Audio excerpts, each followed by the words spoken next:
뉴욕 총영사관에서 트럼프 행정부 이민자 단속 관련 현황 및 주의사항과 관련한 간담회가 개최됐습니다. 뉴욕시에서 연방정부 지원을 받는 의료시설들이 불체자 환자들에게 신분 확인을 요구하고 나서 논란이 일었습니다. 뉴욕시 지하철 최악의 범죄자 5명의 신원이 공개됐습니다.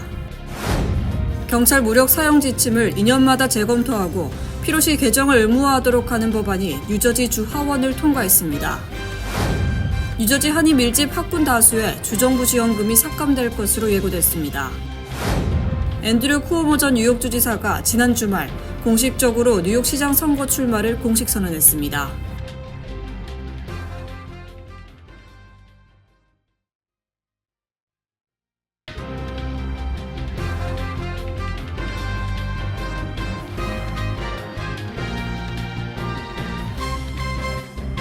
안녕하십니까.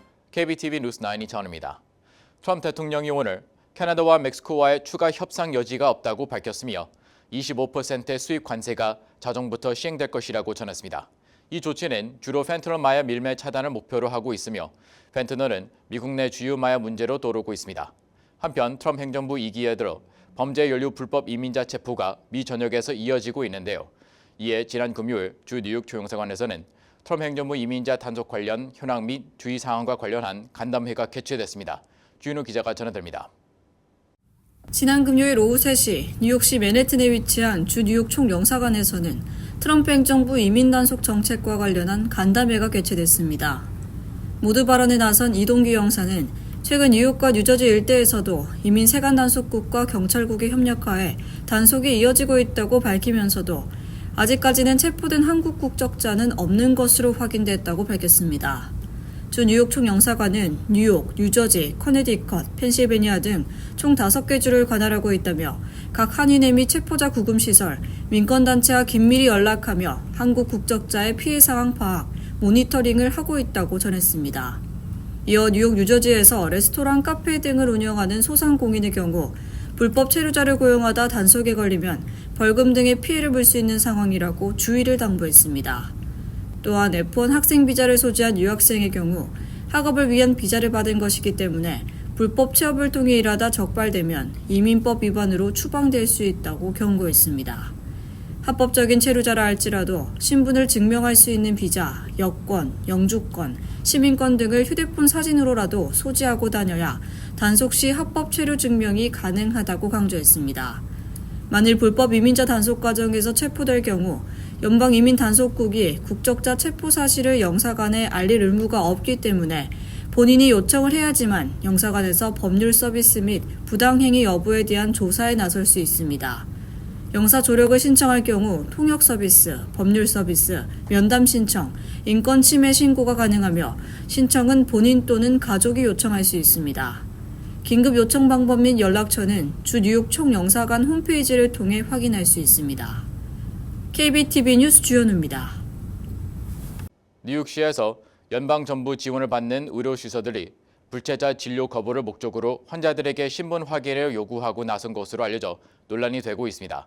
최근 트럼프 대통령이 불법 체류자에 대한 연방정부 지원을 전면 중단한다는 행정명령에 서명한 데 따른 것으로 보입니다. 전상 기자입니다. 트럼프 대통령의 행정명령은 연방기금이 이민자 보호도시 정책을 지원하는 데 사용되지 않도록 하는 것이 핵심 내용입니다. 따라서 미국 시민의 이익을 보호하고 납세자의 부담을 줄이는 목적에 따라 연방기관들은 불법 이민자들에게 재정적 혜택을 제공하는 모든 프로그램을 확인하고 폐지하도록 하고 있습니다. 또한 모든 연방정부 기관들을 대상으로 불체자 지원 관련 현금과 비현금 지원 현황 파악과 관련 프로그램이 확인될 경우 시정 조치를 명령하는 내용을 담고 있습니다. 이 행정명령은 연방정부 지원금을 받는 교육, 의료, 지역 정부기관들의 운영에 큰 영향을 미칠 것으로 보입니다.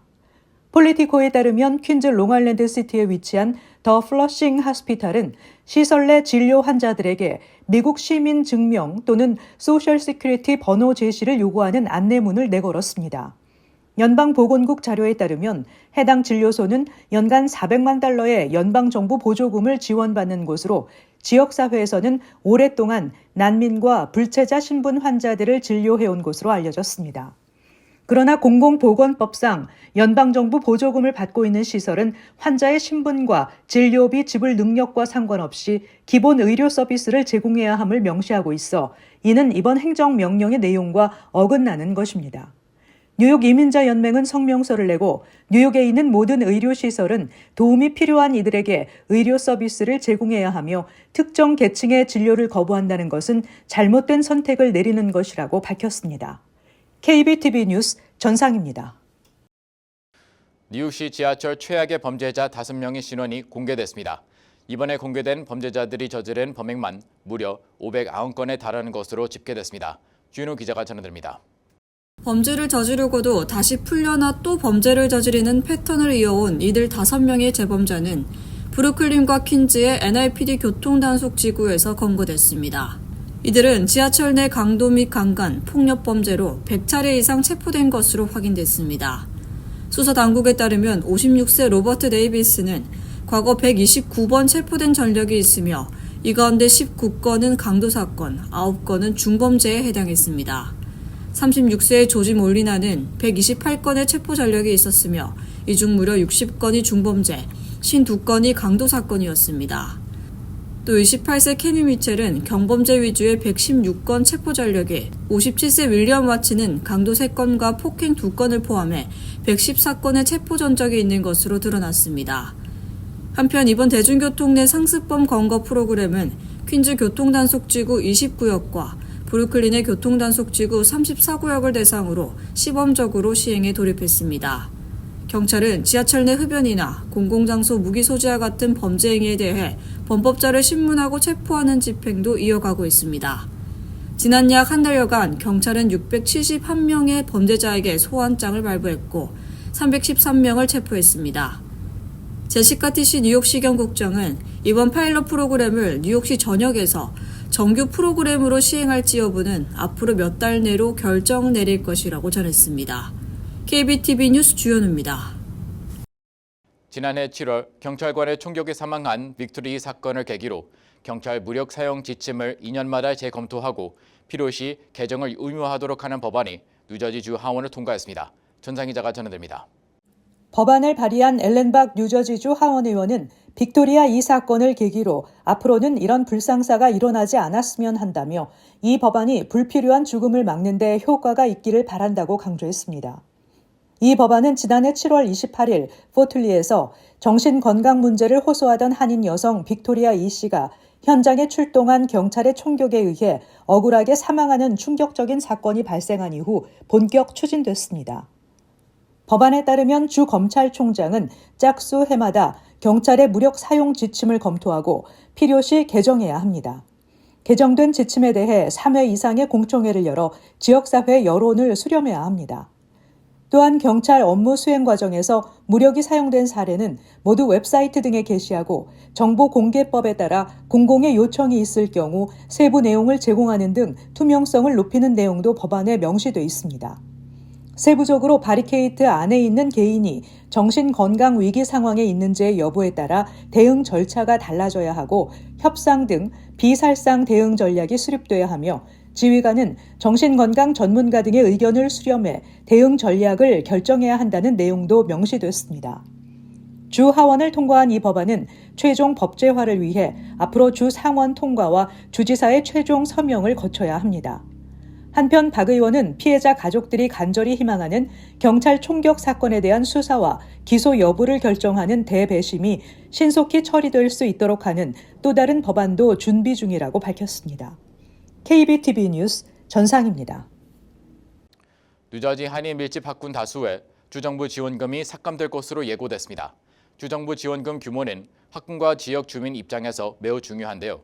각 학군은 연간 교육 예산의 상당 부분을 지역 주민들이 내는 재산세로 충당하기 때문에 주정부 지원금이 줄면 그만큼 재산세 인상 부담이 커지게 됩니다. 기러미 기자입니다. 주교육국은 필 머피 주지사가 제안한 2025-2026 회계년도 주정부 예산안에 따른 각 학군별 지원금 배분 계획을 발표했습니다.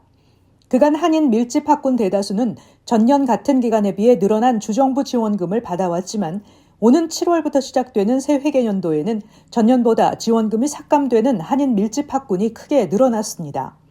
대표적으로 팰리세이스 파크 학군은 새 회계년도 주정부 지원금이 285만 6,914달러로 책정돼 전년보다 3% 줄었으며 레오니아 학군도 주정부 지원금이 522만 6,445달러로 전년에 비해 3% 삭감됐습니다. 이어서 리치필드, 데마레스트, 해링턴 파크, 리버 엣지, 리치우드 등 학군도 지원금이 3% 줄어든 것으로 나타났습니다. 주 교육국에 따르면 주 전역의 전체 학군 중 68%가 전년보다 늘어난 주정부 지원금을 받게 되는데 140개 학군은 전년보다 3% 삭감됐고 이 가운데 한인 밀집 학군이 다수 포함된 것입니다. 주정부 지원금이 줄면 그만큼 재산세 인상 부담이 커지게 되는 문제를 안게 돼 지원금 삭감 통보를 받은 학군의 경우 줄어든 금액을 메울 대책을 마련해야 하는 상황입니다. 주 교육국은 각 학군에 공문을 보내 새 회계년도 주정부 지원금 책정 방식에 대해 설명하고 이에 대비하도록 했습니다. 한편 학군별로 지원금 규모를 어떻게 결정했는지에 대한 산출 공식 등은 설명되지 않았습니다. KBTV 뉴스 전상입니다. 앤드류 코모 전 뉴욕 주지사가 지난 주말 공식적으로 뉴욕시장 선거 출마를 선언했습니다. 코모는 소셜미디어를 통해 캠페인 영상을 공개한 이후 곧바로 선거운동을 이어가고 있습니다. 전상 기자가 전해드립니다. 차기 뉴욕시장으로 가장 유력한 인물로 여겨져 온 앤드류 쿠오모 전 뉴욕 주지사가 지난 주말 뉴욕시장 선거에 출마할 것이라고 공식 선언했습니다. 쿠오모 전 주지사는 3월 1일 토요일 자신의 소셜미디어를 통해 17분 30초짜리 출마 선언 영상을 공개했습니다. 영상 메시지를 통해 뉴욕시는 그 어떤 도시보다 특별하고 세계적인 도시라며 하지만 지금 위기에 빠져 있다고 우려했습니다. 정신질환자 문제, 대중교통 범죄 문제 등 도시 전체가 위기에 빠졌다며 이를 자신이 도울 수 있을 것이라고 믿는다고 말했습니다. 쿠오모 전 주지사는 출마 선언과 동시에 2일 로어 맨해튼에서 선거 유세를 펼쳤습니다. 이어 브롱스, 킹스브리지 지역 주민들을 직접 만나 이야기를 나누며 선거운동을 이어갔습니다. 쿠오모는 지난 2021년 성추문 사건 폭로가 이어지며 불명예 사임한 바 있으며 10년 동안 56대 뉴욕 주지사를 지냈습니다. 뉴욕주 코로나 팬데믹 위기 상황을 침착하고 카리스마 있게 잘 대응했다는 평가도 받고 있지만 쿠오모 행정부가 팬데믹 기간 동안 요양원 사망자 관련 정보를 은폐했다는 조사도 이어진 바 있습니다. 부패 관련 혐의와 해임 압박 등으로 궁지에 몰린 에릭 애덤스 시장을 몰아내기 위해 많은 민주당 후보자들이 선거 전에 뛰어든 상황에서 쿠오모까지 출마하면서 뉴욕시장 선거 경쟁 열기는 더 뜨거워지고 있습니다. 쿠오모 전 주지사가 출마를 공식 발표하자 브래드 랜더 감사원장은 즉시 앤드류 쿠오모는 자신만을 위하는 사람이라며 온갖 부패와 혼란을 일으킨 현 뉴욕시장과 전 뉴욕 주지사를 모두 몰아내야 한다고 비판했습니다. 뉴욕시장 민주당 예비선거는 6월 24일에 치러지며 순위 선택 투표제로 치러집니다. KBTV 뉴스 길련민입니다. 뉴욕 한인회와 뉴욕 총영사관, 대한민국 광복회 뉴욕지회, 민주평화통일자문회의 뉴욕협의회가 공동 주최한 제106주년 3.1절 기념식이 1일 맨하탄에 위치한 뉴욕 한인회관에서 한인사회 각계 인사와 정치인 등 150여 명이 참석한 가운데 성대하게 열렸습니다. 김광석 뉴욕 한인회장은 기념사를 통해 3.1운동의 정신은 미주 한인사회에도 깊게 뿌리내려 한인들을 글로벌 시민으로 우뚝 서게 했다며 우리의 미래는 더욱 밝고 강력해지고 있다고 밝혔습니다. 이날 뉴저지 한인회도 기념식을 진행하고 팰리세이스 파크 타운홀이 있는 브로드 애비뉴 일대를 행진하며 3.1절을 지역사회에 알렸습니다. 한인 제이슨 김 씨가 최고 경영자를 맡고 있는 우주기업 파이어플라이 에어로스페이스가 지난 1월 15일 발사한 무인 달 착륙선 블루 고스트는 2일 새벽 2시 34분에 계획대로 달 표면에 착륙하는 데 성공했고 이후 약 30분 만에 이 우주선에서 촬영한 달 표면의 사진 등 각종 관측 데이터를 지구로 보내기 시작했다고 제이슨 김 CEO가 밝혔습니다. 이날 블루고스트의 달 착륙 과정은 텍사스주 오스틴 근처 파이어플라이 관제센터를 거쳐 연방항공우주국의 스트리밍 채널 등으로 생중계됐습니다. 제이슨 김 CEO는 착륙했을 때를 포함해 모든 것 하나하나가 시계 장치처럼 정확했다고 밝혔습니다. 기업이 우주선을 달로 보내 달 표면 착륙에 성공시킨 것은 이번이 역사상 두 번째입니다. 경찰은 퀸즈 지하철역 계단에서 노인 여성을 발로 찬 난폭범을 추적하고 있습니다. NYPD에 따르면 토요일 오후 잭슨하이츠 루즈벨트 애비뉴 역 계단에 있었던 72세 여성에 다가온 한 남성이 여성 뒤에서 발로 차 계단 아래로 넘어지게 했다고 합니다. 심하게 멍이 든 피해자는 치료를 위해 엘머스트 병원으로 이송됐습니다. NYPD는 어제 늦은 시간 용의자가 F열차를 탄 것으로 추정하고 용의자가 포착된 감시 영상을 공유했습니다. 뉴욕시 소방국은 브롱스 화재 발생 시 소화전 앞에 차를 주차한 여성에게 $4,000의 벌금을 부과했습니다. 지난 2월 12일 불교 사원단지에서 발생한 3단계 화재를 진압하는 가운데 소화전 앞에 불법 주차돼 있던 여성의 차로 인해 소방관들에게 지연을 초래했습니다. 공간 히터에서 발생한 화재로 승려 1명과 사원 방문객 1명 등 2명이 사망했습니다. 소방국 위원장인 로버트 터커는 이 상당한 벌금이 뉴욕 주민들에게 명확한 메시지를 전달하기를 바란다고 말했습니다. 한편 지난 2월 9일에는 베이리지에서 발생한 화재에서 2대의 차량이 가장 가까운 소화전 2개를 막아 한 남자가 사망하고 한 여성과 2살짜리 소년이 부상을 입은 바 있습니다. 잠시 후 커뮤니티 브리핑을 전해드립니다.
이어서 환율과 증시 전해드립니다.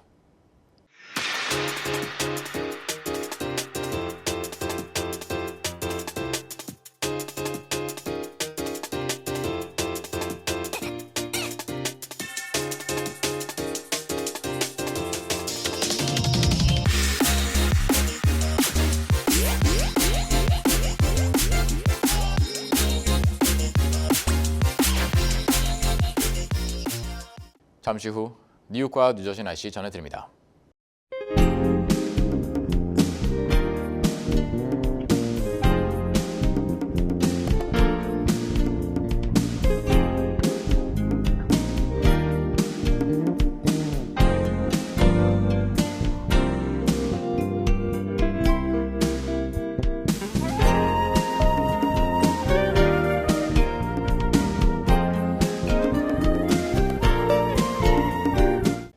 KBTV 뉴스 9 마칩니다.